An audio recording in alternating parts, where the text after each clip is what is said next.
Hello kids, a warm welcome you all for the English grammar session class 4th.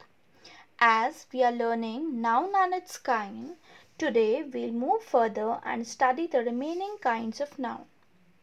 Let's have a quick recap of the previous content discussed in the previous videos.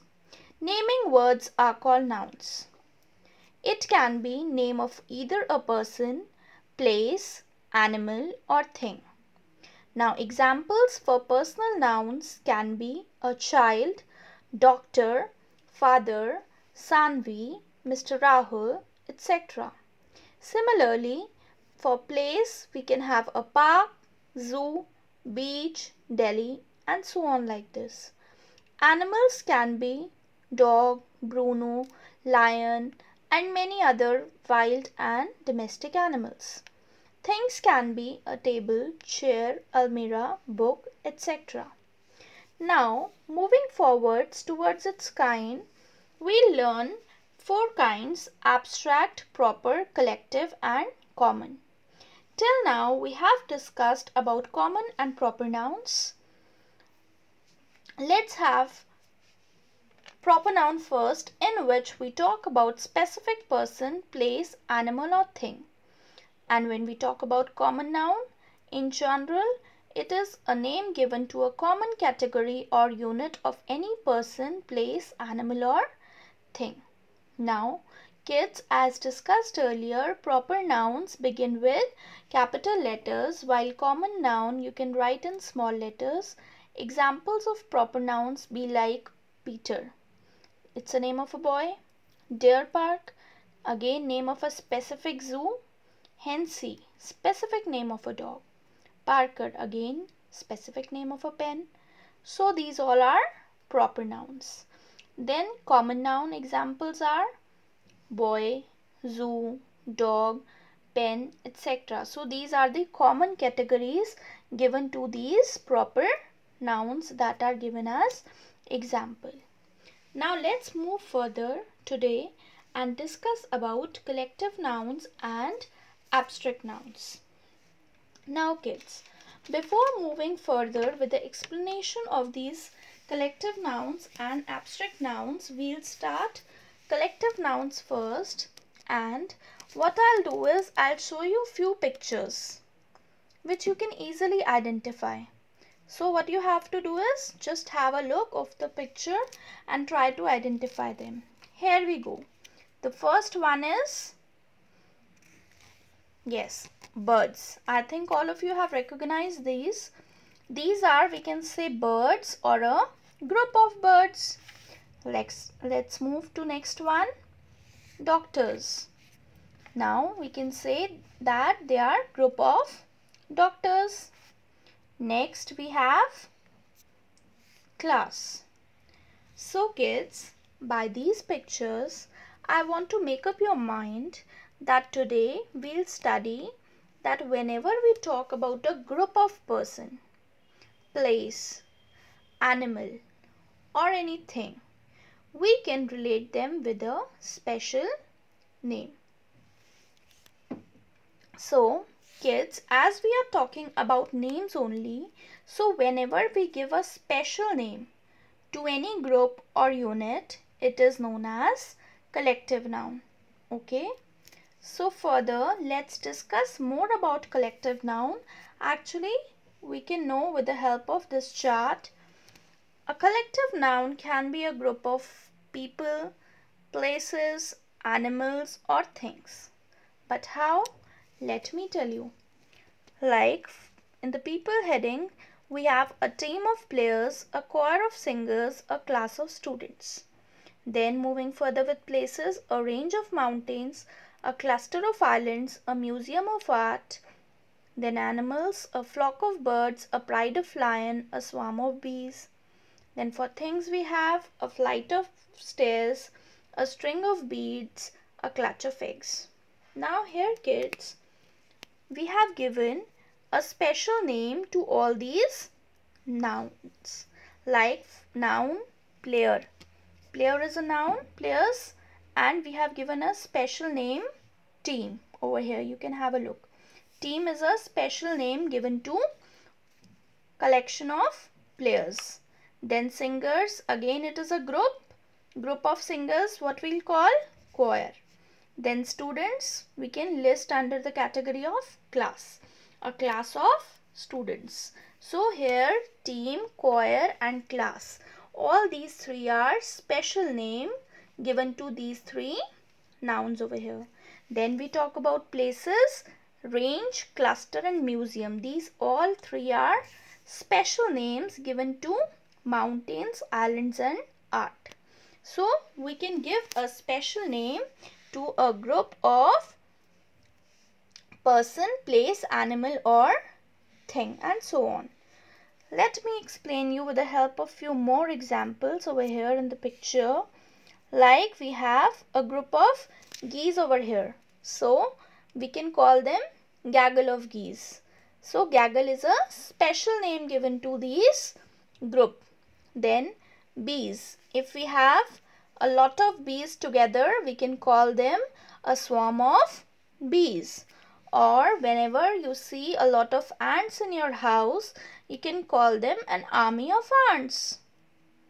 A clouder of cats, a parade of elephants, a bunch of flowers, a forest of trees, a galaxy of stars and so on. So kids, we have a special name given to these nouns in a group.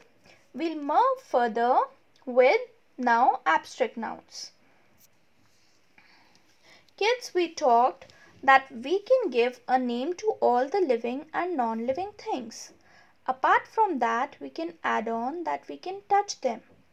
But there are few nouns which also have names and only we can feel them or we can just imagine about them. To know more about them, we have to learn about abstract nouns. They are nouns which cannot be seen, cannot be touched, cannot be heard, cannot be tasted and cannot be smelled. Can you guess which noun are these? Can you give an example of any noun which you cannot see, touch, hear or taste or smell? Let me tell you. You can have a look in this picture. It can be wisdom, anger, bravery. Can you touch wisdom? No, you cannot touch.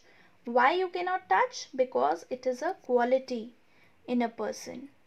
So wisdom is a person. Wisdom can be a quality in a person who has good knowledge to solve things. If a person is wise enough, he can solve things very quickly. Next we have anger. Anger is what? Anger is a feeling. When you're not in a happy mood or you can say you are feeling irritated, so you can just observe. You cannot see anger. Then bravery, again a quality. When a person has enough strength to face danger or any problem, he is a brave person. So kids, abstract nouns can be seen over here. They are feelings or ideas. They are things you can't see, smell, taste, touch or hear. Like bravery, happiness, sorrow, love, fear, boredom, trust, freedom, faith, excitement, courage, idea, honesty, childhood, luck, friendship and joy. So on like this. So let's move towards the definition of abstract noun. Abstract nouns can be defined as an idea or feeling, quality or state of mind that cannot be captured from our five sense organs. Let me explain you further with the help of an example. Over here you can see three pictures. Can you see? Let me explain you. In the very first picture is if you are sleeping and suddenly an idea comes in your dream. So you can just imagine only what you saw. You cannot touch it, you cannot hear it, you can just only feel it. So dream can be an abstract noun. Next is a picture of a boy. He is very kind to others. So this quality of kindness can only be felt by us. So again it is an abstract noun. Then next we have a girl solving puzzles in her laptop and she is very happy.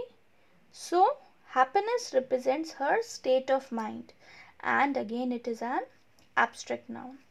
So kids, let's learn these abstract nouns with the help of few exercise.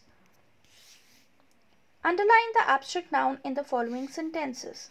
Honesty is the key to success. Childhood is a time to learn and have fun.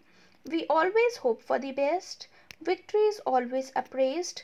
We should not show our anger. So kids, let's go through these answers. Honesty is the key to success. So honesty is a quality which every kid should have. Yes or no? Yes. So it is an abstract noun. Why? Because it can only be felt. One cannot touch or taste a quality. Now moving further, childhood is a time to learn and have fun. Here childhood is an abstract noun and it is a stage of one's life. So we cannot touch this. We always hope for the best. Here hope is abstract noun because we cannot touch hope, we cannot hear hope, we can just feel only. So kids, go through these remaining sentences and practice the given PDF. The explanation of noun and its kind is over here. Let's practice this more and more to understand the concept.